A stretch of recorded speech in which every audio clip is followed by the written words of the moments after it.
Em abril de 1945, enquanto Berlim era cercada, a versão oficial situou Hitler dentro do bunker até o final.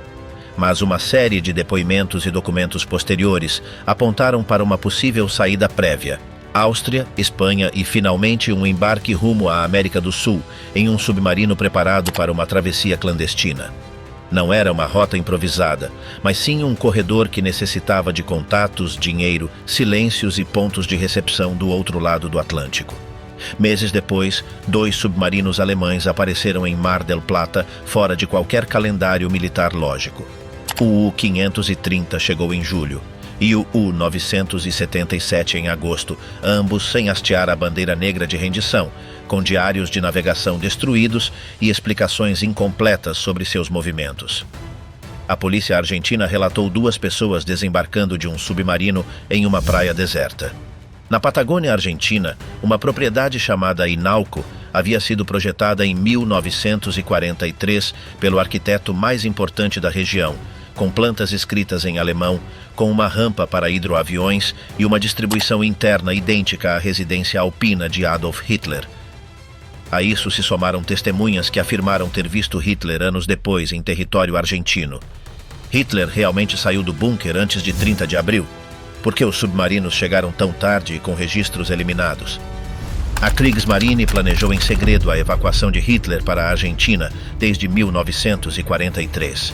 No inverno de 1943, quando a derrota em Stalingrado demonstrou pela primeira vez que o Reich poderia perder a guerra, um grupo de oficiais da Kriegsmarine recebeu uma ordem que não apareceu em nenhum registro oficial.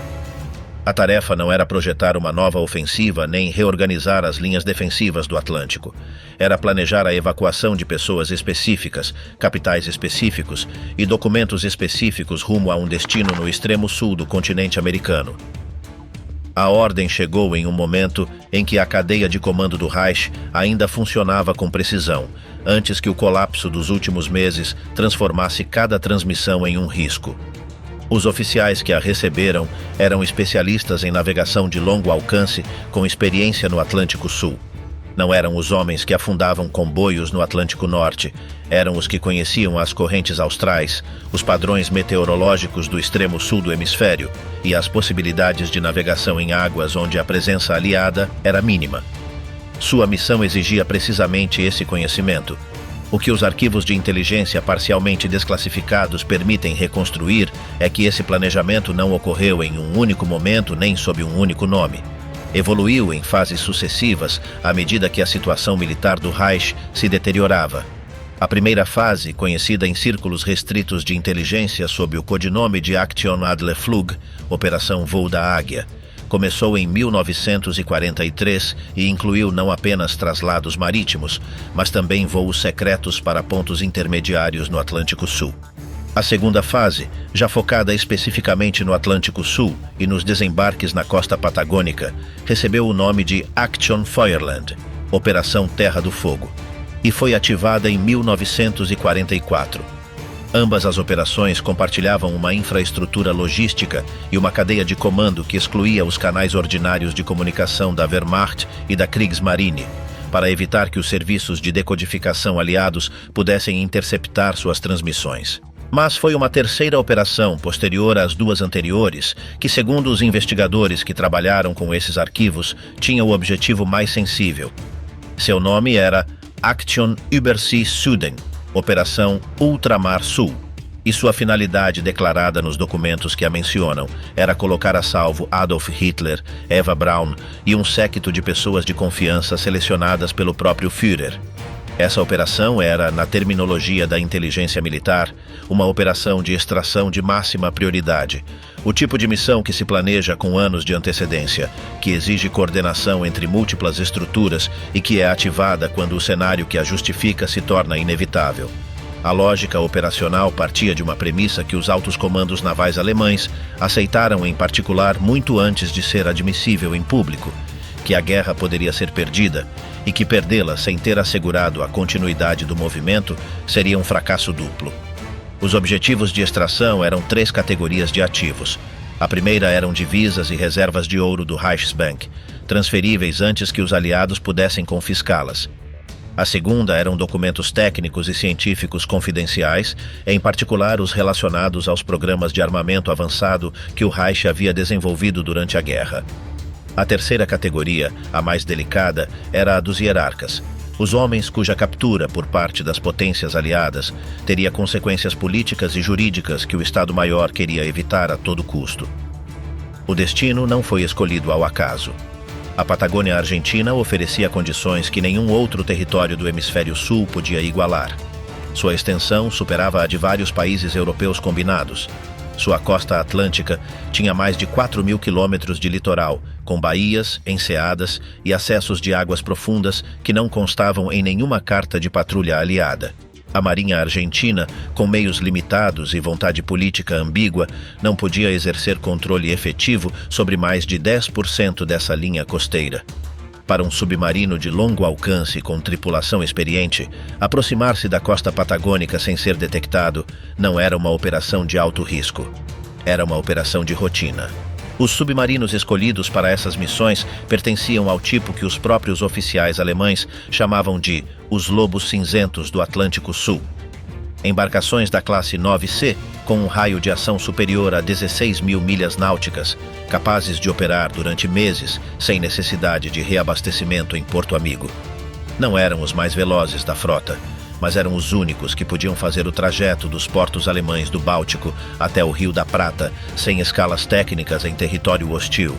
A Kriegsmarine tinha essa capacidade e o planejamento foi desenhado para utilizá-la.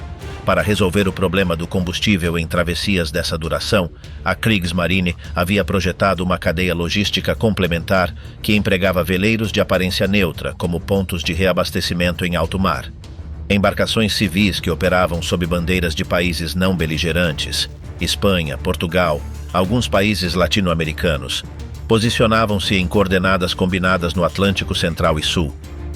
Um submarino podia se aproximar delas na escuridão, receber combustível e mantimentos sem que nenhuma autoridade naval aliada tivesse conhecimento da transação. O sistema não era infalível, mas era suficientemente discreto para ter funcionado durante anos no Atlântico Norte durante a guerra. No Atlântico Sul, onde a presença aliada era consideravelmente menor, a margem de operação era ainda mais ampla. O que os registros mostram é que entre abril e agosto de 1945, pelo menos 2 submarinos da Kriegsmarine completaram o trajeto até águas argentinas, depois que a guerra na Europa havia terminado oficialmente. O primeiro chegou em 10 de julho de 1945, o segundo em 17 de agosto. A capitulação geral do Reich havia sido assinada em 8 de maio. Entre a rendição oficial da Alemanha e a chegada do primeiro submarino, haviam-se passado 62 dias. Entre a rendição e a chegada do segundo, mais de 100. O submarino U-530 emergiu diante da base naval de Mar del Plata na manhã de 10 de julho, trazendo uma anomalia que os oficiais argentinos detectaram imediatamente. Não hasteou a bandeira negra de rendição. Na tradição naval internacional, um navio de guerra que se entregava ao inimigo tinha a obrigação de hastear esse sinal para se identificar como combatente que depunha as armas. A omissão não foi um descuido de protocolo, foi uma decisão deliberada. Um submarino que entrava no porto sem hastear a bandeira negra não podia ser tratado legalmente como navio rendido, mas também não era um pirata em sentido estrito. Era algo mais difícil de classificar, uma embarcação de guerra de um estado que havia deixado de existir, apresentando-se diante de uma marinha neutral, sem se comprometer formalmente com nenhuma condição. O comandante do U-530 era Otto Wermuth. Diante dos oficiais da Marinha Argentina que o interrogaram nos dias seguintes, Wermuth se apresentou com suas condecorações militares no peito, alinhou sua tripulação no convés e esperou com uma postura que várias testemunhas descreveriam depois, como a de alguém que havia completado uma missão, não a de alguém que chegava derrotado. Sua declaração sobre os 62 dias transcorridos desde a capitulação até a chegada a Mar del Plata invocava a velocidade de cruzeiro reduzida, que exige o consumo de combustível em uma travessia transatlântica, sem porto de abastecimento intermediário. Os interrogadores da Marinha Argentina, junto com os oficiais de inteligência naval norte-americana e britânica que participaram do processo, aceitaram a declaração. A tripulação foi retida por semanas e depois libertada. Mas a inspeção do casco revelou algo que as declarações de Vermouth não explicavam. O U-530 chegou a Mar del Plata sem torpedos, sem munição, com os porões vazios. Um submarino do tipo 9C em patrulha de combate carregava normalmente entre 16 e 22 torpedos, dependendo da configuração e da missão. O U-530 não havia comunicado nenhum confronto que justificasse o uso desse armamento. Não há registro de afundamentos atribuídos ao U-530 nos meses anteriores à rendição que expliquem a ausência total de armamento. Os porões estavam vazios porque haviam transportado algo diferente. O que era esse algo é o que nenhum dos oficiais interrogados respondeu. Em 17 de agosto de 1945, o U-977 repetiu o procedimento. Chegou a Mar del Plata também sem hastear a bandeira de rendição. Seu comandante era Heinz Schäfer. A história desse submarino tinha detalhes adicionais que a tornavam ainda mais difícil de explicar por meio de argumentos convencionais. O U-977 havia saído do fiord de Kristiansand, na Noruega, em 22 de maio de 1945, 2 semanas após a capitulação oficial. Antes de partir, Schäfer reuniu sua tripulação e ofereceu aos homens que quisessem desembarcar a possibilidade de fazê-lo. 16 tripulantes escolheram ficar na Noruega. O restante continuou a bordo. O U-977 empreendeu então uma travessia que os engenheiros navais calcularam como tecnicamente possível, mas operacionalmente extraordinária. 66 dias contínuos em imersão, sem emergir, cruzando o Atlântico desde o norte da Europa até o Equador africano, antes de subir brevemente e continuar rumo ao sul. 66 dias submerso é o recorde documentado para um submarino da classe 7C em toda a história da Segunda Guerra Mundial. Schäfer declarou perante os interrogadores que a escolha da rota submarina se devia ao temor de ser capturado por forças aliadas na superfície. Era uma explicação coerente para os primeiros dias de travessia. Não era para uma imersão de 2 meses. Os aliados não tinham capacidade de patrulhar o Atlântico Central e Sul com a densidade necessária para tornar perigosa a navegação na superfície para um único submarino. Àquela altura da guerra, a Batalha do Atlântico havia terminado. Os comboios aliados cruzavam sem escolta pesada. A ameaça submarina havia se dissolvido. Um submarino alemão navegando na superfície no Atlântico Sul, em julho de 1945, não corria o risco operacional que Schäfer invocou como justificativa. Ambos os comandantes foram interrogados conjuntamente por equipes de inteligência de 3 potências aliadas sobre uma pergunta central. Haviam transportado passageiros de alto escalão antes de se apresentarem em Mar del Plata? Ambos negaram. Mas os interrogadores notaram algo que os relatórios posteriores registraram com cuidado. Nenhum dos 2 comandantes conseguia explicar com precisão onde seu submarino estivera durante as semanas anteriores à chegada ao porto argentino. Os diários de navegação de ambos os navios haviam sido destruídos antes da rendição. As máquinas Enigma haviam sido descartadas seguindo o protocolo padrão. Toda a documentação criptografada havia desaparecido. O que restava era a palavra aos comandantes e os registros técnicos do casco, que mostravam um consumo de combustível e um desgaste de motores compatível com uma travessia mais longa que a declarada. O U-530 e o U-977 não foram os únicos submarinos que fizeram parte desta história. Em 1992, durante trabalhos de dragagem no porto de Quequén, na província de Buenos Aires, localizou-se no fundo o casco de um terceiro submarino alemão. As análises preliminares estabeleceram que se tratava de uma embarcação da Kriegsmarine, afundada deliberadamente naquele ponto. O afundamento intencional de um submarino em um porto argentino depois da guerra não tem nenhuma explicação compatível com a história oficial, mas tem uma explicação perfeitamente coerente com a hipótese dos desembarques clandestinos. Uma vez completada a missão, a nave era eliminada para apagar a evidência física de sua presença. Em 1997, diante do acúmulo de depoimentos orais de pescadores e moradores costeiros da Patagônia que descreviam silhuetas submersas compatíveis com cascos de submarinos, a Marinha Argentina implementou a Operação Calypso. 3 navios, o AR Agurruchaga, o AR Assomelera e o AR Airigoyen. e 2 aviões de patrulha marítima percorreram as zonas indicadas pelos depoimentos utilizando sensores de detecção de anomalias magnéticas.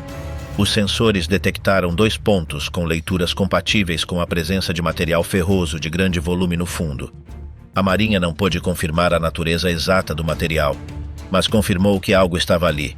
No Museu Memorial do Arma Submarina de Kiel, na Alemanha, existe um mapa mundial onde cruzes vermelhas indicam os lugares onde jazem submarinos da Kriegsmarine.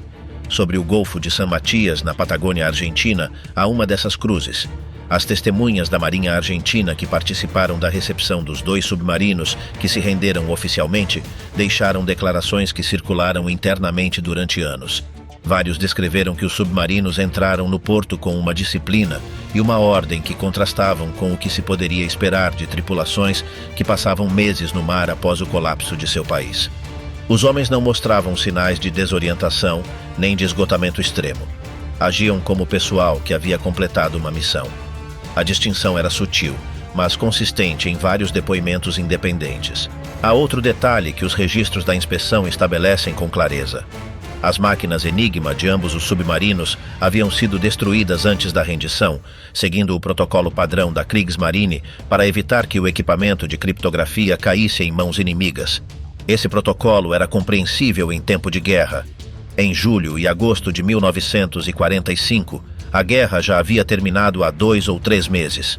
A destruição dos equipamentos de criptografia após a capitulação não respondia a nenhuma necessidade operacional.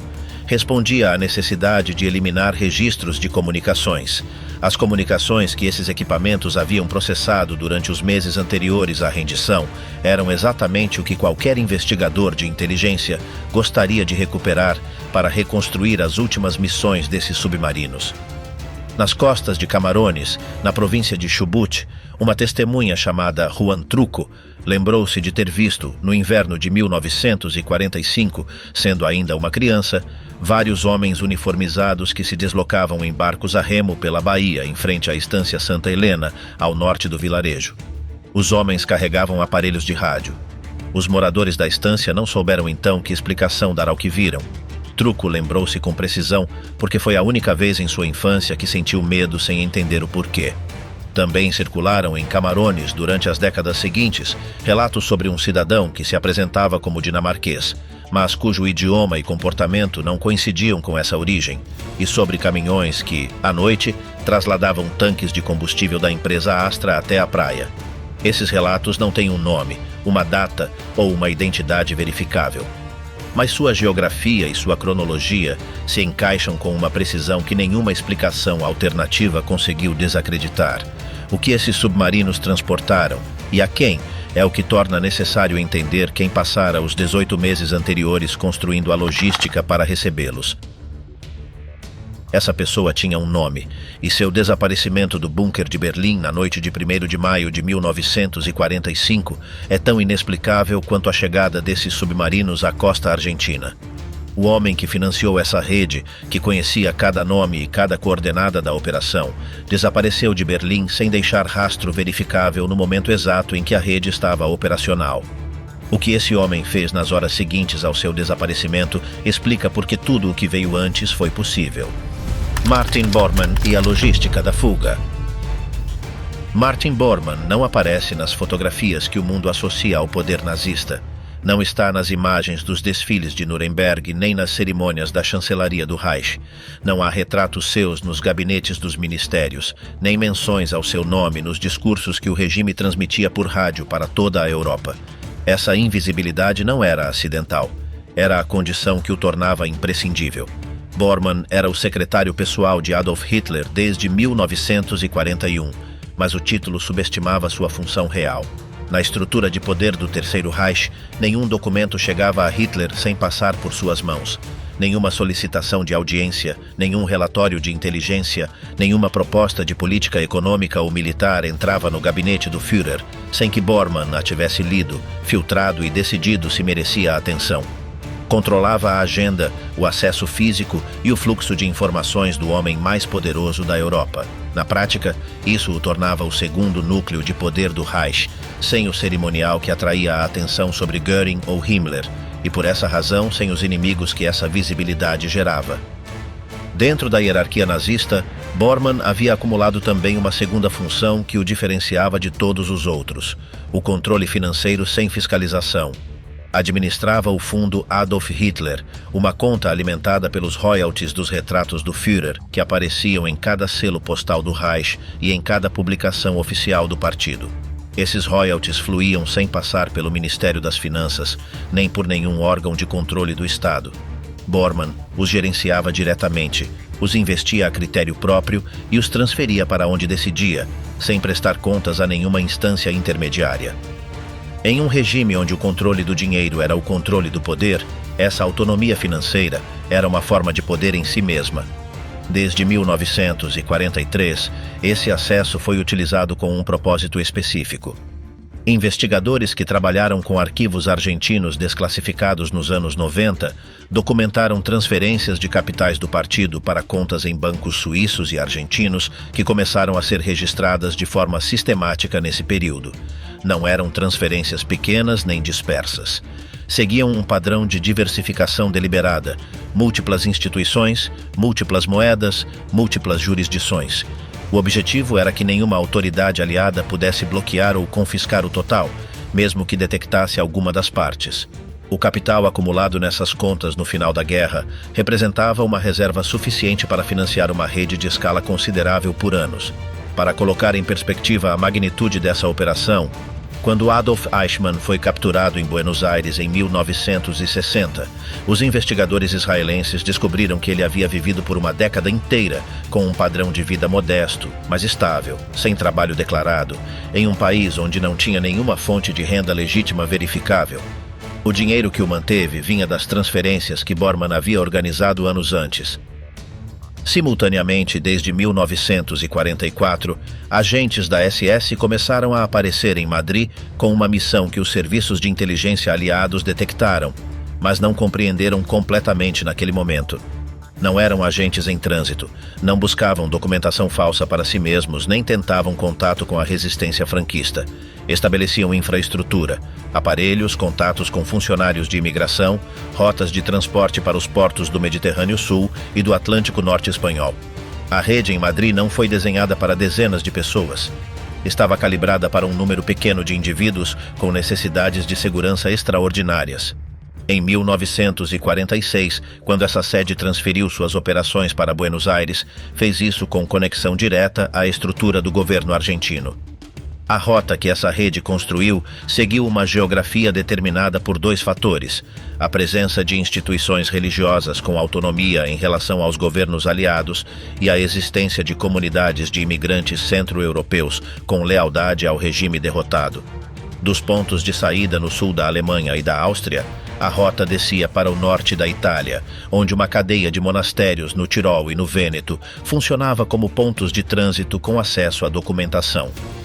Do norte da Itália, o corredor chegava a Roma, onde o acesso a organismos com capacidade de emitir documentos de viagem da Cruz Vermelha Internacional permitia obter passaportes sob nomes falsos.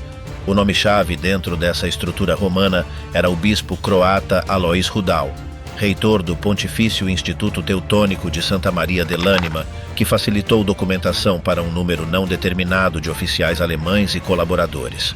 De Roma, a rota terminava nos portos de Gênova ou Barcelona, com embarque para Buenos Aires ou Montevidéu. Essa rota não era teórica. É a rota documentada pela qual viajaram Adolf Eichmann, que chegou à Argentina em 1950, utilizando um passaporte da Cruz Vermelha em nome de Ricardo Clement; Joseph Mengele, que chegou ao mesmo país em 1949 sob o nome de Helmut Gregor; e Franz Stangl, comandante de Treblinka, que chegou ao Brasil em 1951. Todos seguiram o mesmo corredor. Todos utilizaram documentação gerada pelo mesmo sistema. Todos chegaram a países do Cone Sul com contatos prévios, que lhes garantiram trabalho e proteção desde o primeiro dia.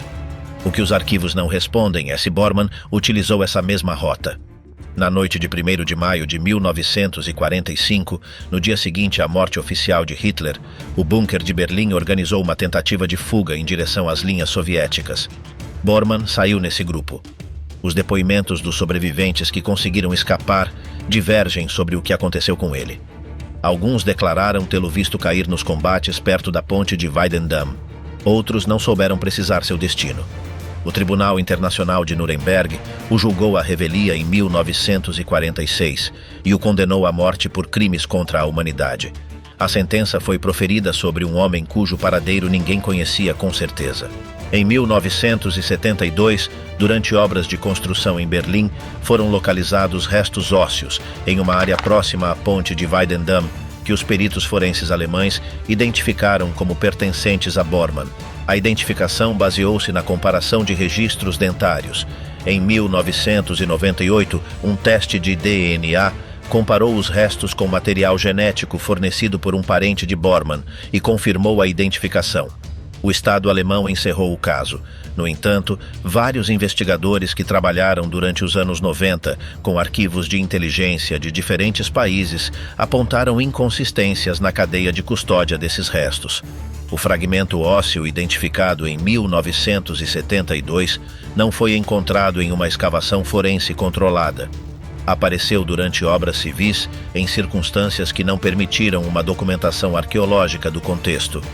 A terra aderida ao fragmento continha restos de cal viva, o que alguns legistas interpretaram como compatível com um sepultamento deliberado posterior à morte, não com um corpo caído em combate e coberto por escombros. Nenhuma dessas observações foi suficiente para reabrir o caso, mas a pergunta que formulam é estruturalmente a mesma que aparece em cada ponto desta história. A evidência demonstra o que diz demonstrar ou demonstra apenas o que alguém precisava que demonstrasse? Bormann conhecia todos os detalhes da Operação Terra do Fogo. Havia financiado a rede de fuga, coordenado a transferência de fundos para a Argentina, supervisionado o estabelecimento da infraestrutura em Madrid e em Roma. Era o único homem no Reich que conhecia a localização exata de cada conta, o nome de cada intermediário e o itinerário completo desde Berlim até as costas patagônicas. Se alguém tinha todos os elementos necessários para desaparecer com sucesso no final da guerra, era ele. E se alguém tinha a motivação para garantir que Hitler também desaparecesse, era igualmente ele. A captura do Führer teria colocado nas mãos aliadas a pessoa que mais sabia sobre tudo o que Bormann havia organizado nos últimos 2 anos. Os arquivos de inteligência da Agência Central de Inteligência e do Serviço Federal de Investigação norte-americano, que buscaram Bormann durante os anos seguintes à guerra, não o procuraram unicamente na Europa. A documentação disponível mostra que rastrearam possíveis avistamentos seus na região de Bariloche, na Patagônia Argentina, e na zona da tríplice fronteira entre Brasil, Paraguai e Argentina. A Agência Central de Inteligência recebeu relatórios da presença de Bormann em ambas as zonas durante os anos 50. Nenhum relatório resultou em uma localização definitiva ou em uma operação de captura. Em janeiro de 2026, o governo argentino do presidente Javier Milei desclassificou um conjunto de arquivos sobre a busca por criminosos de guerra nazistas na Argentina durante o período pós-guerra.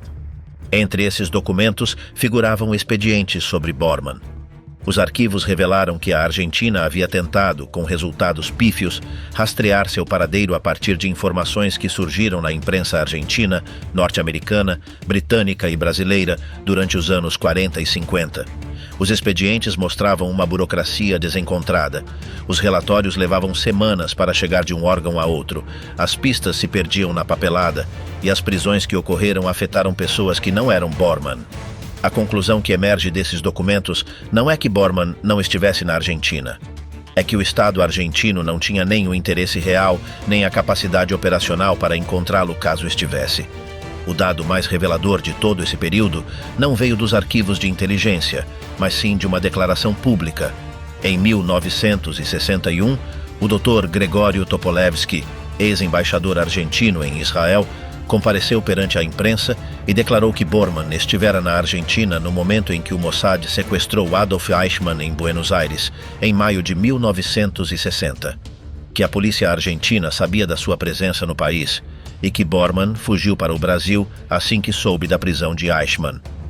Topolevsky acrescentou que se Israel tivesse solicitado a extradição de Eichmann por via diplomática em vez de sequestrá-lo, Eichmann também teria fugido antes que o trâmite fosse resolvido. O ex-embaixador não era uma testemunha anônima nem um conspiracionista. Era um funcionário que havia representado seu país diante do Estado de Israel e que falava a partir dessa posição. A presença simultânea de Bormann e Eichmann na Argentina em 1960 significa que a rede que Bormann havia construído antes do fim da guerra continuava funcionando 15 anos depois. Que as pessoas mais procuradas do pós-guerra podiam viver na Argentina com o conhecimento das autoridades locais e sem medo de serem presas. E que essa situação não mudou até que uma operação de inteligência estrangeira, israelense não aliada, a alterou de forma unilateral. Bormann não foi o único caso de desaparecimento inexplicável entre os hierarcas do bunker. Arthur Axmann, o chefe da juventude hitlerista que também fez parte do grupo de fuga de 1º de maio, declarou ter visto o corpo de Bormann na rua Invalidenstrasse, ao norte do rio Spree. Mas Axmann foi capturado pelos aliados, libertado e viveu na Alemanha Ocidental até 1996. Durante décadas, foi a única fonte que afirmou ter visto o corpo. Nenhuma outra testemunha do grupo de fuga confirmou isso. E Axmann, que se apresentou como testemunha da morte de Bormann, foi também o último chefe de uma organização que havia recrutado milhões de jovens para o regime e que tinha razões próprias para que a história se encerrasse de uma maneira determinada. Para entender quem aquela infraestrutura estava esperando no outro lado do Atlântico, é necessário voltar ao lugar onde supostamente tudo terminou. Ao bunker de Berlim, à tarde de 30 de abril de 1945. E a tudo o que os registros daquele dia não conseguem explicar. Porque o que aconteceu naquele bunker, ou o que não aconteceu, é a peça central de toda esta história. E a evidência física que deveria encerrar esse capítulo para sempre revelou ser, em 2009, de uma mulher desconhecida. Stalin sabia que não havia o corpo de Hitler e comunicou isso formalmente aos Estados Unidos. O Führerbunker era uma construção de 18 cômodos, escavada a 8 metros sob o jardim da chancelaria do Reich, em Berlim. Paredes de concreto com 4 metros de espessura. Ventilação independente, geradores próprios. Um sistema de comunicações que continuava funcionando enquanto a cidade acima desmoronava. Em 30 de abril de 1945, as tropas do Exército Vermelho combatiam a menos de 500 metros do perímetro externo. O som da artilharia era audível dentro dos cômodos. Às 3:30 da tarde, segundo as declarações posteriores das testemunhas presentes, Adolf Hitler e Eva Braun entraram juntos no estúdio privado. A porta se fechou. O que aconteceu a seguir é o que os registros nunca conseguiram estabelecer com a precisão que a história exige para uma afirmação dessa magnitude. O primeiro problema está nos depoimentos. Heinz Linge, o camareiro pessoal de Hitler que estivera ao seu lado por 10 anos, foi a primeira pessoa a entrar no estúdio após o fechamento da porta. Sua declaração inicial perante os interrogadores soviéticos, colhida em dezembro de 1945, afirmou que ele não ouviu nenhum disparo. Reconheceu o cheiro de pólvora e, a partir desse indício, informou a Martin Bormann que a morte por mãos próprias havia ocorrido. Em uma declaração posterior, Linge modificou esse ponto e disse que sim, havia escutado o disparo. A mudança não foi menor. O som de um tiro de pistola em um espaço de concreto a 8 metros de profundidade é inconfundível para alguém que passou anos em ambientes militares. Não é o tipo de detalhe que se lembra de uma forma e depois de outra. Otto Gunsch, o ajudante de ordens pessoal de Hitler, que estava no corredor externo no momento exato da suposta morte, declarou ter escutado o disparo. Sua declaração não varia nesse ponto, mas diverge da de Linge na descrição de como encontraram os corpos, a posição de Eva Braun, a localização exata de Hitler no sofá, a presença ou ausência da pistola na mão. As testemunhas de um mesmo evento em um espaço de poucos metros quadrados descreveram cenas que não coincidiam em detalhes que não são esquecíveis. Rochus Misch, operador telefônico do bunker e um dos últimos sobreviventes a declarar publicamente sobre esses fatos antes de morrer em Berlim, em 2013, descreveu o ambiente do corredor externo nas horas anteriores. Segundo seu depoimento, existia no bunker uma sensação compartilhada por vários presentes. A de que o que estava prestes a acontecer era necessário para algo que excedia o ato em si. Ele não deu mais detalhes, mas a frase ficou registrada. Os corpos foram levados ao jardim da chancelaria na tarde de 30 de abril.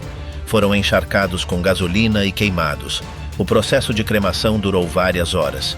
Ao terminar, o que restava não era um conjunto de restos identificáveis, mas sim material orgânico parcialmente carbonizado. Os soviéticos, ao tomarem o bunker 2 dias depois, recolheram esse material em condições que os historiadores posteriores qualificaram como forense e arquivisticamente deficientes. Não existia cadeia de custódia verificável. Não existia protocolo de coleta que permitisse estabelecer com certeza qual fragmento provinha de qual corpo. Nenhum médico forense aliado examinou os restos. O historiador britânico Hugh Trevor Roper, encarregado pelo comando aliado de estabelecer o que havia acontecido com Hitler, concluiu em seu relatório de novembro de 1945 que a evidência disponível, baseada em depoimentos de pessoas presentes no bunker, apontava de forma consistente para a morte por mãos próprias. Mas o próprio Trevor Roper reconheceu no documento que suas conclusões baseavam-se exclusivamente em declarações orais. Não havia prova material independente que as respaldasse. A postura soviética foi deliberadamente contraditória desde o início. Em junho de 1945, o Marechal Georgy Zhukov declarou publicamente que as tropas soviéticas não haviam conseguido localizar o corpo de Hitler. A declaração era falsa. Os soviéticos haviam recuperado restos no jardim da chancelaria desde os primeiros dias de maio. No entanto, Stalin optou por manter a ambiguidade pública. Em particular, foi mais específico. Em suas comunicações com as autoridades norte-americanas durante os meses seguintes, Stalin expressou sua convicção pessoal de que Hitler não havia morrido no bunker e que havia escapado, provavelmente de submarino, rumo à Espanha ou à Argentina. Ele disse isso ao secretário de Estado James Burns. Repetiu em diferentes contextos diplomáticos. O homem que controlava os restos mais completos disponíveis da cena era também o homem mais convencido de que esses restos não pertenciam a quem diziam pertencer. O material soviético permaneceu confidencial por décadas. No ano de 2000, o Arquivo Estatal Federal da Rússia exibiu pela primeira vez um fragmento de crânio com um orifício de bala, apresentando-o como pertencente a Hitler. Era a primeira evidência física que a Rússia tornava pública em 55 anos. O impacto foi imediato. Os meios de comunicação de todo o world cobriram a exibição como a confirmação definitiva do que a história oficial sustentava desde 1945. Em 2009, o arqueólogo forense Nick Bellantoni, especialista em análise óssea da Universidade de Connecticut, obteve autorização para examinar esse fragmento de crânio. O que observou lhe gerou dúvidas imediatas. A espessura do fragmento era incompatível com o crânio de um homem adulto. O osso era visivelmente fino, com uma densidade correspondente à de indivíduos de menor massa cranial. As suturas, as linhas de união entre as placas ósseas do crânio, mostravam um padrão de fechamento incompleto que, nos parâmetros da antropologia forense, corresponde a indivíduos menores de 40 anos. Hitler tinha 56 no momento de sua morte. Bellantoni retornou a Connecticut com 2 amostras, um fragmento do osso e uma amostra de material do estofamento do sofá onde Hitler supostamente havia se baleado. O laboratório de genética aplicada analisou o DNA de ambas as amostras. Os resultados foram publicados em setembro de 2009. O DNA do fragmento de crânio correspondia a uma mulher de entre 20 e 40 anos. O DNA do sofá correspondia a material genético masculino, mas estava degradado demais para uma identificação precisa. Os 2 fragmentos de DNA não coincidiam entre si. O crânio e o sofá não pertenciam à mesma pessoa. A Rússia manteve que o crânio era autêntico. Não apresentou provas adicionais para respaldar essa posição. O arquivo fechou o acesso à amostra para investigadores externos.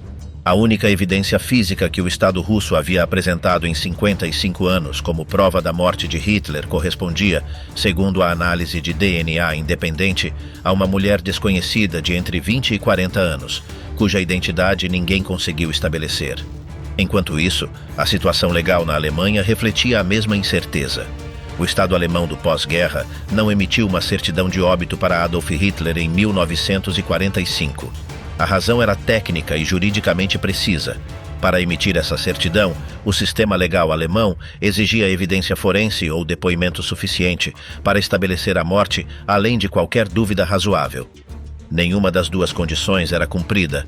Paula Hitler, a irmã caçula do ditador, não podia reivindicar os bens pessoais que seu irmão lhe havia deixado em testamento, porque não existia nenhum documento legal que o declarasse morto. O Tribunal Distrital de Berchtesgaden iniciou o processo em 1953. Trabalhou durante 3 anos com declarações de testemunhas, análise de documentos e revisão dos relatórios aliados disponíveis. Em 3 de dezembro de 1956, o magistrado emitiu uma resolução que declarou a morte de Adolf Hitler sob a figura jurídica de presunção de morte. Essa figura se aplica no direito alemão quando uma pessoa está desaparecida há 10 anos sem deixar rastro verificável. Não é uma certidão de óbito comum. É um mecanismo administrativo que permite resolver consequências legais pendentes na ausência de prova da morte. 11 anos após o fim da guerra, a Alemanha declarou Hitler morto com o mesmo instrumento legal que se utiliza para um marinheiro perdido no mar. A ausência de um corpo verificado não prova que Hitler sobreviveu, mas estabelece que a história oficial de sua morte repousa sobre uma cadeia de evidências com fraturas documentadas que nenhuma investigação posterior conseguiu fechar por completo. E essas fraturas adquirem um significado diferente quando se conhece o que existia no outro extremo do Atlântico, esperando por ele. Há um detalhe que os relatos convencionais sobre o bunker tendem a omitir. Nos dias anteriores a 30 de abril, Hitler distribuiu cápsulas de cianureto entre o pessoal mais próximo. A distribuição incluiu suas secretárias, os oficiais de menor patente e o pessoal de serviço. Foi um gesto que pode ser interpretado como o de um homem preparando os que o rodeavam para o fim iminente, mas também pode ser interpretado como o de alguém garantindo que todos os presentes tivessem os meios para não serem capturados vivos. A diferença entre as duas leituras depende de quem iria morrer naquele bunker nos dias seguintes. E na Argentina, enquanto as testemunhas do bunker prestavam suas declarações contraditórias, uma rede com 20 anos de construção esperava por alguém que, segundo todos os documentos oficiais, já não existia. O que essa rede havia preparado para recebê-lo e quem a havia construído pedra por pedra durante os anos de guerra é a história que os arquivos argentinos levaram décadas para deixar aparecer. Um carpinteiro identificou Hitler sem bigode reunido com o chefe do regime fascista croata na Patagônia. O erro mais frequente na narrativa sobre a presença nazista na Argentina é o cronológico. A imagem dominante situa a chegada massiva de alemães ao país como consequência direta da política de Juan Domingo Perón, que chegou ao poder em 1946. Essa cronologia está incorreta. A infraestrutura que tornaria possível receber os fugitivos do colapso do Reich vinha sendo construída 2 décadas antes de Perón chegar à presidência. E ela havia sido erguida por setores da sociedade argentina que mais tarde se transformariam em seus adversários políticos mais ferozes. O Partido Nacional Socialista dos Trabalhadores Alemães estabeleceu sua filial argentina em 1925, o mesmo ano em que Hitler publicou o primeiro volume de Mein Kampf. A filial operava com relativa abertura em um país cuja população de origem alemã superava as 250 mil pessoas, concentradas especialmente nas províncias de Buenos Aires, Entre Rios e na Patagônia. Na Argentina dos anos 30, a suástica tremulava nas entradas de mais de 200 escolas da comunidade alemã, que somavam cerca de 13 mil estudantes. O maior sistema escolar alemão fora da Europa. O retrato de Hitler era colocado ao lado do general San Martín nas salas de aula. A presença do nazismo na Argentina não era clandestina, era institucional. Essa presença institucional não se construiu no vazio. A Argentina dos anos 20 e 30 era um país cuja elite política e econômica olhava para a Europa como modelo cultural e social, e onde o anticomunismo era uma posição hegemônica entre os setores conservadores. O fascismo europeu, em suas formas italiana e alemã, era visto por amplos setores dessa elite não como uma ameaça, mas sim como uma resposta aos mesmos problemas que eles próprios identificavam: o sindicalismo organizado, a influência comunista e a ameaça à ordem social tradicional. Essa convergência ideológica de fundo foi o que tornou possível que as alianças econômicas entre capitais do Reich e a aristocracia latifundiária argentina fossem algo mais do que transações comerciais. Foram documentadas alianças comerciais específicas entre famílias da aristocracia latifundiária argentina e empresas com capital do Reich durante esse período. Essas alianças eram transações de negócios entre setores que compartilhavam uma visão da ordem social e uma hostilidade comum em relação ao comunismo e à organização sindical. As mesmas famílias que nos anos 40 se identificariam como antiperonistas haviam cedido terras, criado sociedades anônimas e estabelecido redes de abastecimento com capitais provenientes de Berlim durante os anos 30. A infraestrutura econômica que tornaria possível alojar os fugitivos do Reich em estâncias patagônicas remotas tinha sua origem nessas transações da década anterior. Quando Perón chegou ao poder em 1946, encontrou essa rede preexistente e tomou a decisão política de institucionalizá-la. A Patagônia foi o território escolhido para os casos de maior sensibilidade.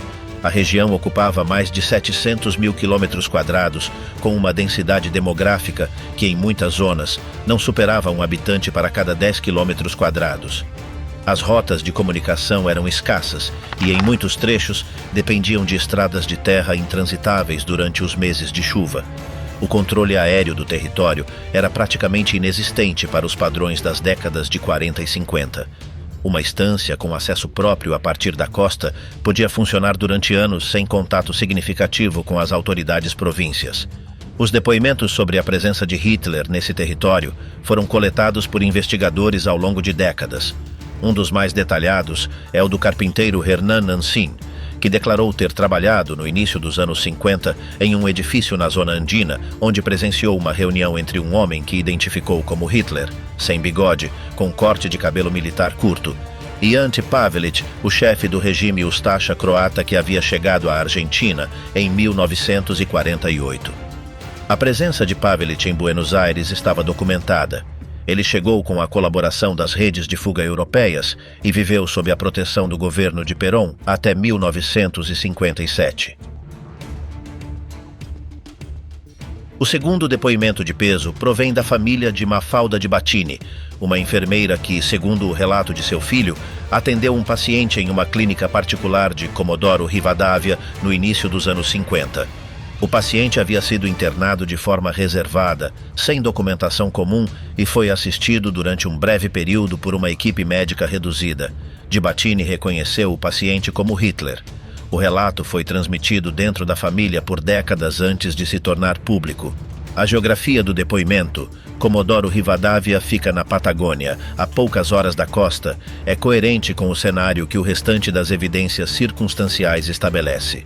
Na costa de Rio Negro, na área conhecida como Caleta de los Loros, as evidências materiais sugerem atividade submarina nos anos imediatamente posteriores à guerra. Pescadores da região, pilotos que sobrevoavam a área nos anos 50 e moradores da costa descreveram em diferentes momentos ter observado silhuetas sob a água compatíveis com cascos de submarinos afundados intencionalmente em águas rasas, especialmente durante as marés baixas de maior amplitude. Um submarino que completou uma missão de desembarque clandestino e não tem base para onde voltar, pode ser afundado em águas costeiras acessíveis como método de eliminação de evidências. Isso explicaria a presença dessas silhuetas e a ausência de qualquer registro oficial de sua chegada. Nos anos 70, um colecionador local começou a recuperar objetos nas praias dessa região durante as marés baixas. Entre o material recuperado ao longo de vários anos de busca sistemática, ele identificou madeiras com construção naval compatível com os padrões da indústria alemã dos anos 30 e 40, garrafas de fabricação europeia daquela época, peças metálicas com marcas de manufatura alemã e a estrutura mecânica de uma pistola Luger, a arma de mão padrão da Wehrmacht e da Kriegsmarine. A Luger não é uma arma rara em coleções pelo mundo, mas sua presença nas praias da Patagônia Argentina, junto com o restante do material recuperado no mesmo contexto geográfico e temporal, era coerente com a hipótese de um desembarque clandestino seguido do afundamento do transporte. Em 2025, relatou-se a localização, nas costas de Camarones, em Chubut, de pequenas embarcações que as análises preliminares identificaram como compatíveis com os botes de borracha que os submarinos alemães da Segunda Guerra Mundial utilizavam para desembarques na costa. As análises para estabelecer se essas embarcações pertenciam à Kriegsmarine continuavam em andamento no momento em que se tornaram públicas. Sua localização fica na mesma faixa costeira que concentra a maioria dos depoimentos de avistamentos de atividade submarina durante o inverno de 1945. A rede que a Argentina havia construído durante 20 anos não era uma improvisação de pós-guerra. Era uma infraestrutura com raízes econômicas, conexões institucionais e uma geografia especificamente desenhada para tornar possível o que a lógica comum dos serviços de segurança internacionais teria impedido em qualquer outro lugar. Para entender por que essa infraestrutura funcionou sem a interferência das potências aliadas, que tinham todos os recursos necessários para desmantelá-la, é necessário entender o acordo que foi negociado antes de a guerra terminar. Um acordo que não estava em nenhum arquivo, que não tinha signatários documentados e que, segundo as pessoas que o investigaram durante décadas, explicava por que 4 das potências mais poderosas da história preferiram deixar de procurar o homem mais procurado do mundo. O pacto com os Estados Unidos, a aposentadoria de Hitler e o nome falso Adolf Schüttelmeier. No final de 1944, enquanto as ofensivas soviéticas a partir do leste e os exércitos aliados pelo oeste comprimiam o território do Reich em um núcleo cada vez menor, um conjunto de contatos discretos começou a se desenvolver por meio de intermediários na Suíça, na Espanha e no Vaticano. Não eram negociações de paz no sentido convencional. Não havia mesas de negociação nem representantes oficiais. Eram conversas entre pessoas que sabiam exatamente o que representavam e que não precisavam documentar o que acordavam. Vários documentos desclassificados de serviços de inteligência ocidentais explicaram que a morte de Hitler no bunker não foi uma morte espontânea, mas sim uma operação planejada de encerramento oficial, desenhada para declarar o nazismo morto como movimento, enquanto seus quadros técnicos, científicos e militares mais valiosos eram integrados na estrutura da nova geopolítica do pós-guerra. Os comandos alemães com conhecimentos técnicos específicos, balística de longo alcance, armamento químico, propulsão a jato, inteligência de sinais, criptografia, representavam um ativo estratégico de primeira ordem para qualquer potência que aspirasse a dominar o espaço geopolítico do pós-guerra. A União Soviética entendeu isso e capturou ou recrutou quantos especialistas alemães pôde alcançar nas zonas que ocupou. Os Estados Unidos compreenderam com igual clareza e, antes que a guerra terminasse, haviam começado a organizar a extração sistemática desse capital humano. A Operação Paperclip foi o instrumento formal desse processo.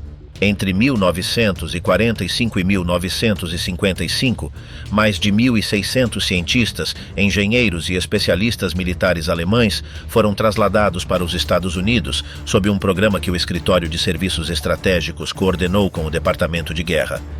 O critério de seleção não era a inocência em relação a crimes de guerra, era a utilidade técnica. Werner von Braun, o engenheiro responsável pelo programa de mísseis, V2 que matou milhares de civis em Londres e Antuérpia, chegou aos Estados Unidos em 1945 e chefiou o programa espacial que levaria os primeiros astronautas americanos à órbita 20 anos depois. Walter Schreiber, médico da SS que participou de experimentos com prisioneiros nos campos de concentração, foi levado para os Estados Unidos e trabalhou para o exército americano por anos. O anticomunismo se tornou o critério que suspendeu sistematicamente a persecução penal para um conjunto de pessoas cujas atividades durante a guerra teriam justificado seu julgamento em Nuremberg. O segundo nível sustenta que o acordo alcançado antes do fim da guerra não cobria apenas os quadros técnicos médios, mas incluía uma disposição a respeito do próprio Hitler, que sua saída da Alemanha seria tolerada pelas potências ocidentais em troca da entrega ordenada dos ativos de inteligência, tecnológicos e financeiros do Reich. Nesse esquema, Hitler não seria perseguido ativamente porque sua captura teria gerado um julgamento de consequências imprevisíveis.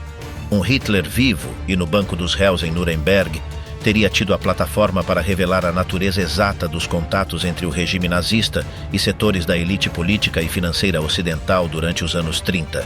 As negociações que alguns funcionários aliados haviam mantido com representantes do Reich nos últimos anos da guerra teriam ficado expostas. O julgamento mais importante da história moderna teria produzido revelações que nenhuma das potências vencedoras estava em posição de gerenciar.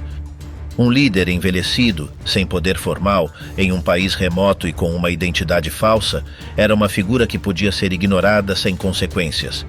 Um acusado com 30 anos de arquivos em seu poder era uma ameaça de uma categoria completamente diferente. Os documentos do Departamento Federal de Investigação dos Estados Unidos desclassificados nos anos 2000 contêm centenas de páginas dedicadas a relatórios de avistamentos de Hitler na Argentina entre 1945 e meados da década de 50. Alguns relatórios são vagos e se baseiam em depoimentos de segunda mão. Outros são específicos em detalhes que os redatores consideraram suficientemente credíveis para transmiti-los à cadeia de comando. Vários mencionam a região de Bariloche, na Patagônia Andina. Um dos relatórios mais detalhados menciona um nome de cobertura, Adolf Schüttelmayor. A agência abriu expedientes, recebeu os relatórios e nunca emitiu uma conclusão pública sobre o valor deles. Os arquivos de inteligência soviéticos que ficaram parcialmente acessíveis após a queda da União Soviética continham uma categoria de documentos que os investigadores denominaram Operação Mito, o conjunto de esforços soviéticos para estabelecer o que havia acontecido realmente com Hitler no bunker. Esses documentos, que incluíam relatórios de interrogatórios de pessoas do entorno do bunker e análises forenses dos restos recuperados no jardim da chancelaria, mostravam uma contradição interna que os próprios analistas soviéticos registraram. A evidência física era insuficiente para estabelecer a identidade dos restos com certeza. O Estado soviético sabia que o que tinha em seus arquivos não era prova suficiente da morte de Hitler, e por décadas optou por não dizer isso publicamente, enquanto Stalin vivia convencido do contrário. O que nenhum serviço de inteligência aliado fez nos anos seguintes à guerra foi montar uma operação de busca ativa por Hitler, comparável à que o Mossad israelense montou para localizar Adolf Eichmann. A operação, que terminou com a prisão de Eichmann em Buenos Aires em 1960, exigiu anos de trabalho de inteligência, recursos consideráveis e uma decisão política clara de levar a operação até o fim. Nada comparável jamais foi executado em relação a Hitler. A Agência Central de Inteligência, o Serviço Secreto de Inteligência Britânico e o Serviço Federal de Inteligência Alemão nunca produziram um relatório que localizasse o corpo, confirmasse a morte com evidência forense independente ou estabelecesse uma pista verificável que terminasse em um ponto concreto. Um sistema de inteligência que podia financiar por anos a busca por criminosos de guerra de escalão médio no Paraguai, no Brasil e no Chile, não carecia dos meios para ter procurado o principal. O general Reinhard Gehlen, fundador e primeiro diretor do Serviço Federal de Inteligência da Alemanha Ocidental, foi durante a guerra o chefe da inteligência militar alemã no fronte oriental. Em 1945, entregou-se aos norte-americanos nos Alpes bávaros com 50 caixas de arquivos sobre o exército soviético. Em troca desses arquivos, obteve proteção, financiamento e o respaldo político para construir a rede de inteligência da República Federal da Alemanha durante a Guerra Fria. Gehlen conhecia os mecanismos dos últimos meses do Reich de uma maneira que nenhum outro oficial alemão capturado pelos aliados podia igualar. Sabia quais acordos haviam sido alcançados, entre quem e sob quais condições. O serviço, que chefiou por quase 2 décadas, nunca produziu um relatório definitivo sobre o paradeiro de Hitler.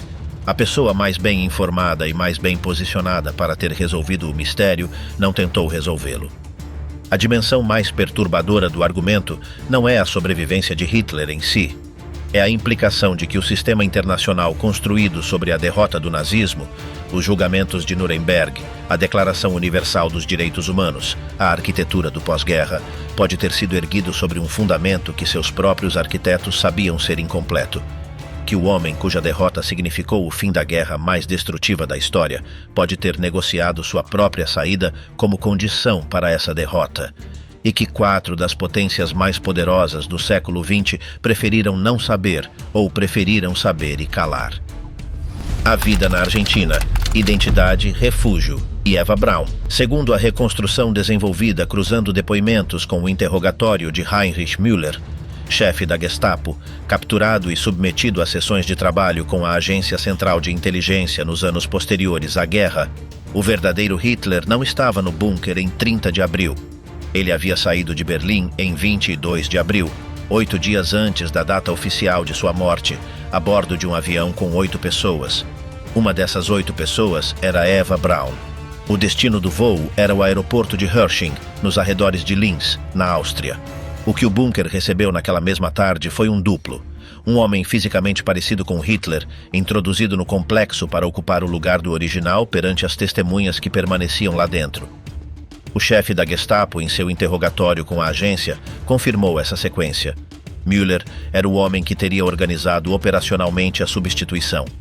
Ele tinha motivos para saber disso, pois havia feito parte do plano.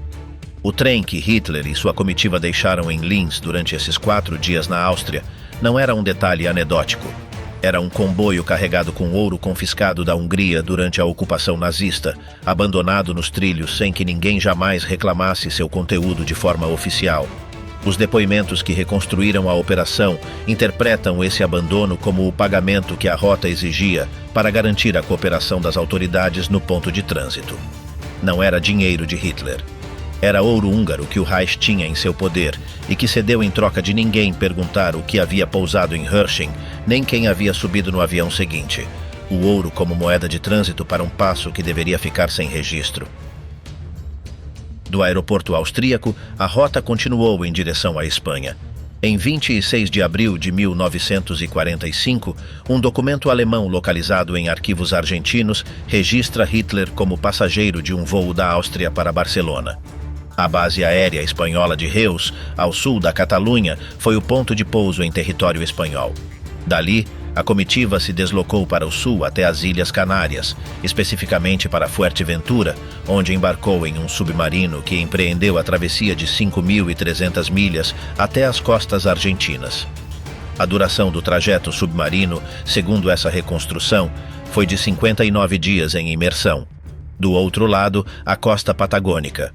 Eva Braun esteve em cada etapa dessa rota, não como companheira passiva, mas como alguém que havia tomado a decisão de seguir viagem com pleno conhecimento do que isso implicava. Em 29 de abril de 1945, enquanto o duplo aguardava no bunker sob a identidade que a história registraria como a do Führer, o Estado alemão formalizou o casamento de Hitler com Eva Braun em uma cerimônia civil. Se essa reconstrução estiver correta, esse casamento não se celebrou no bunker.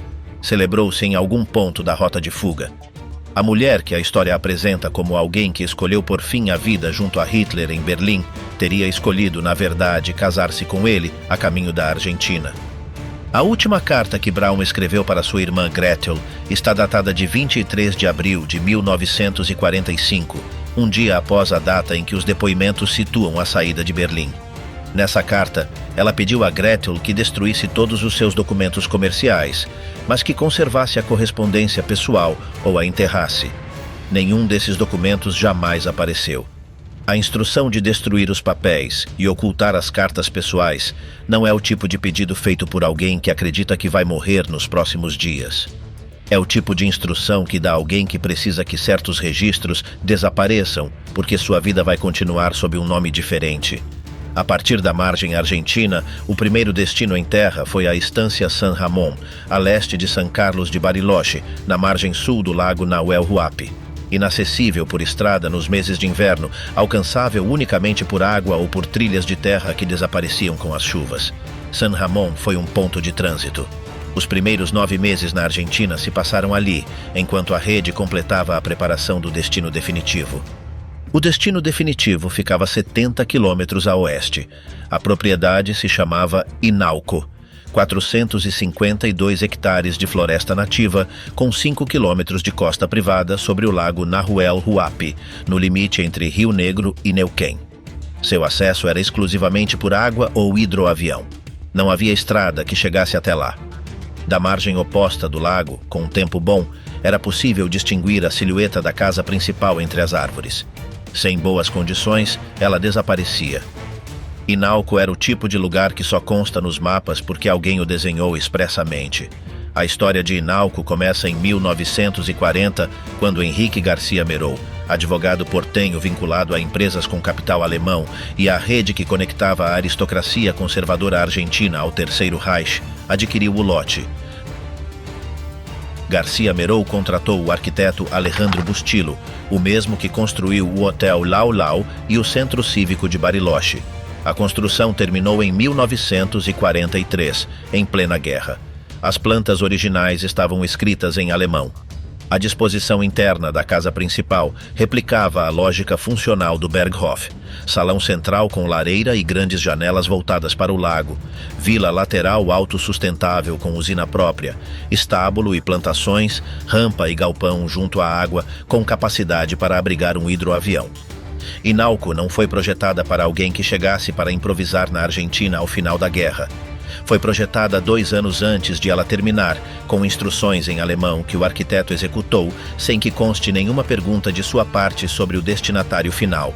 Francisca trabalhou em Inalco como empregada doméstica durante os primeiros anos da década de 50.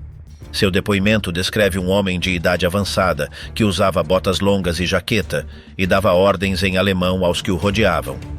A anomalia de que ela se lembrou com mais precisão não era esse homem nem o seu comportamento. Era a eletricidade. Inalco funcionava com luz constante durante toda a noite, todos os dias. Em uma região onde os cortes de energia eram a norma e nenhuma estância da área tinha geração própria daquela capacidade, a usina incorporada por Bustilo mantinha o complexo iluminado sem interrupção. Francisca não sabia quem era aquele homem. Ela o descreveu. Foi isso que os investigadores registraram. Um jovem tenente do exército argentino atuava como mensageiro entre Perón e esse homem durante aquele período.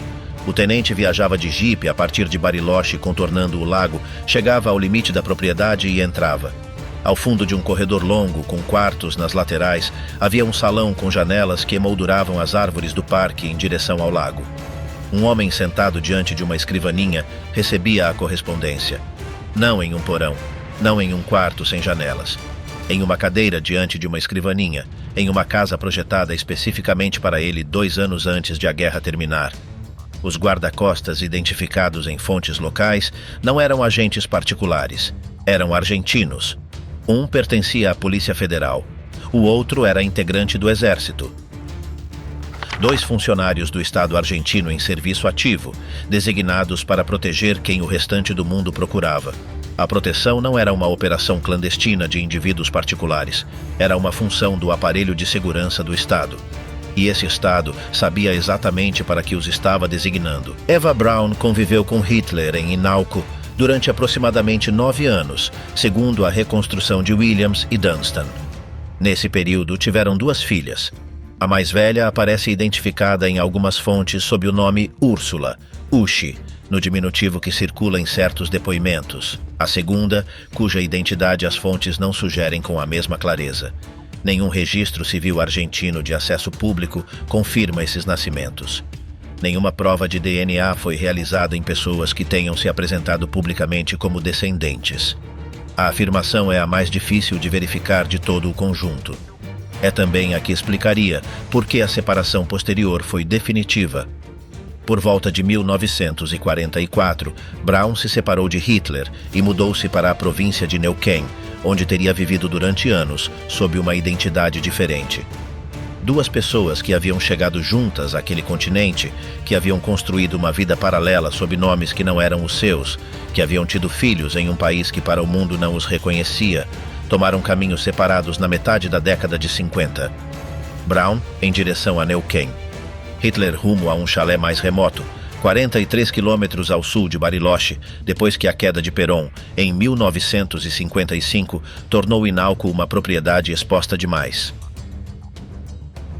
O que a reconstrução de Grey Wolf acrescenta a respeito de Braun é um dado que os blocos anteriores não podiam antecipar: a hipótese da sósia. Müller selecionou uma atriz com semelhança física a Braun, introduziu-a no bunker nos dias anteriores a 30 de abril e a eliminou antes que os soviéticos tomassem o edifício. Se aquele fragmento de crânio guardado pela Rússia durante 55 anos pertencia a essa sósia, os soviéticos tinham o crânio de uma mulher que nunca foi identificada e que nunca teve nenhuma relação com Hitler. Em nenhum dos cenários possíveis, crânio de Braun, crânio da sósia, crânio de uma terceira pessoa desconhecida, o fragmento demonstra o que a Rússia afirmou que demonstrava durante mais de meio século. A propriedade de Inalco passou por várias mãos depois dos anos 50. Garcia Merou a vendeu para uma sociedade anônima chamada CIA-SA, cuja composição acionária conduzia, após um rastro de documentação cadastral, a empresas vinculadas a Jorge Antônio, o empresário mais próximo de Perón.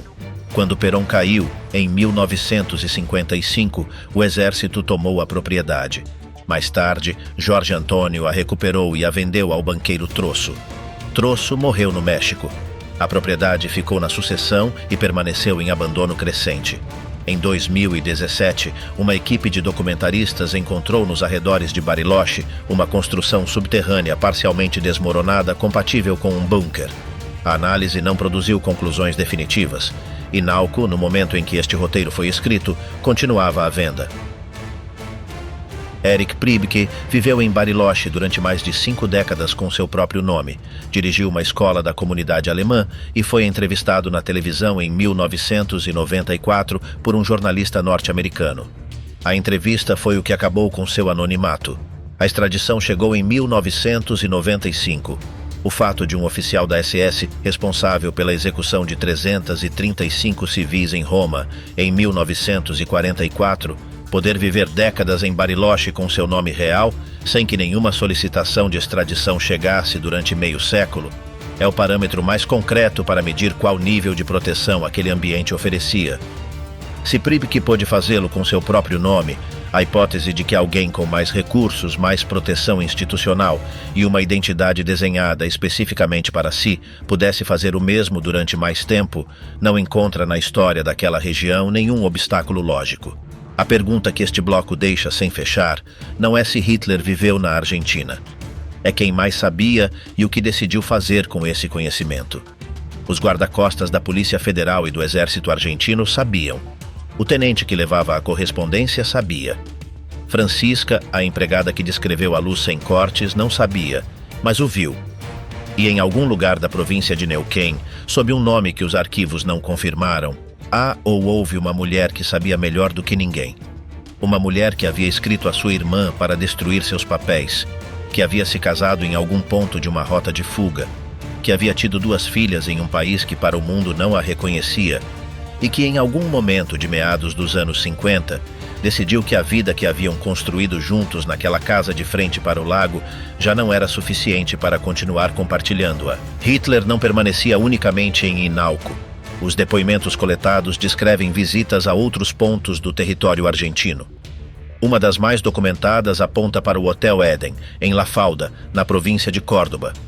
O estabelecimento pertencia ao casal formado por Walter e Ida Eichhorn, alemães que haviam recebido pessoalmente Joseph Goebbels durante uma visita à Europa nos anos 30 e cuja propriedade foi confiscada pelo governo argentino em 1945, justamente por seus vínculos documentados com o regime. O confisco do hotel por simpatias nazistas está nos registros oficiais argentinos. Um carpinteiro que havia trabalhado na zona andina e havia identificado Hitler, reunido com Ante Pavelic, situou pelo menos um desses encontros em um contexto que coincide geograficamente com a rede de propriedades vinculadas aos Eichhorn.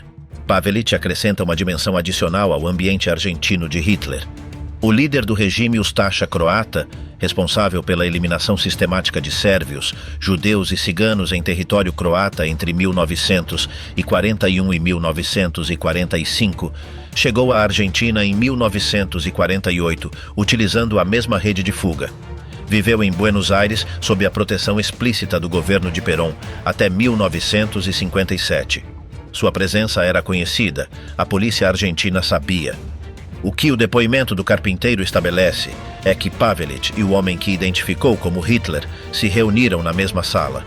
2 dos dirigentes mais procurados do pós-guerra, em um edifício da Patagônia Andina, nos anos 50, enquanto o mundo os procurava em outra parte.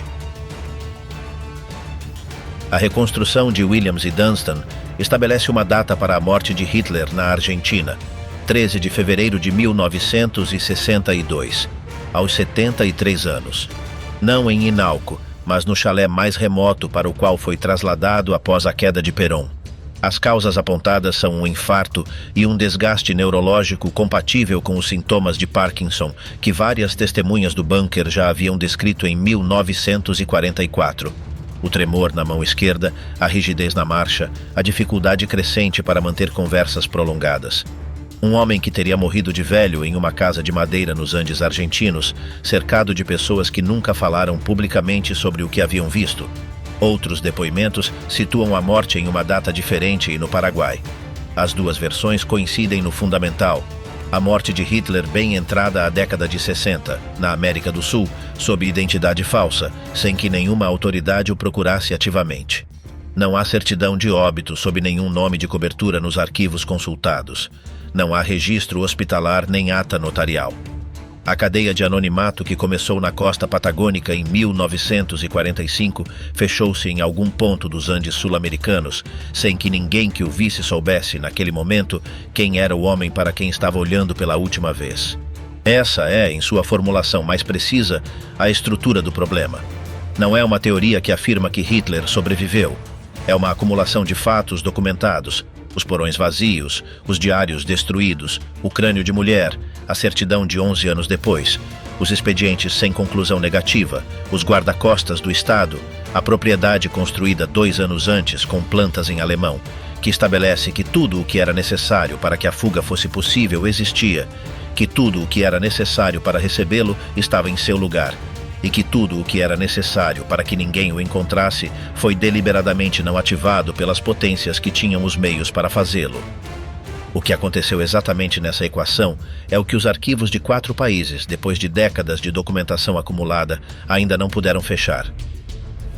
O que as potências sabiam. Em agosto de 1945, enquanto o U-977 ainda navegava em direção a Mar del Plata, o Departamento Federal de Investigação dos Estados Unidos recebeu em Washington um relatório que o diretor J. Edgar Hoover leu pessoalmente. O documento provinha de um informante não identificado que havia solicitado asilo político em troca da informação. O que o informante declarou era o seguinte: ele estivera presente na costa patagônica na noite em que 2 submarinos alemães se aproximaram da margem e desembarcaram um grupo de pessoas. Era um dos 4 homens que esperavam na praia para recebê-los. O grosso do grupo chegou no primeiro submarino. No segundo, com um contingente mais reduzido, viajavam Adolf Hitler e Eva Braun. O caso de Adolf Eichmann ilustra o contraste com precisão. O chefe da seção 4B4 do Escritório Central de Segurança do Reich, responsável pela coordenação logística da deportação dos judeus europeus para os campos de extermínio, chegou à Argentina em 1950 usando a mesma rede de fuga que Bormann havia financiado. Viveu em Buenos Aires sob o nome de Ricardo Clement durante 10 anos. O Mossad o localizou, o estudou por mais de um ano, montou uma operação de captura coordenada entre equipes em 3 continentes, o sequestrou em 11 de maio de 1960 em um subúrbio de Buenos Aires e o transportou para Israel para ser julgado. O processo completo, desde a identificação até a captura, durou anos e consumiu recursos consideráveis.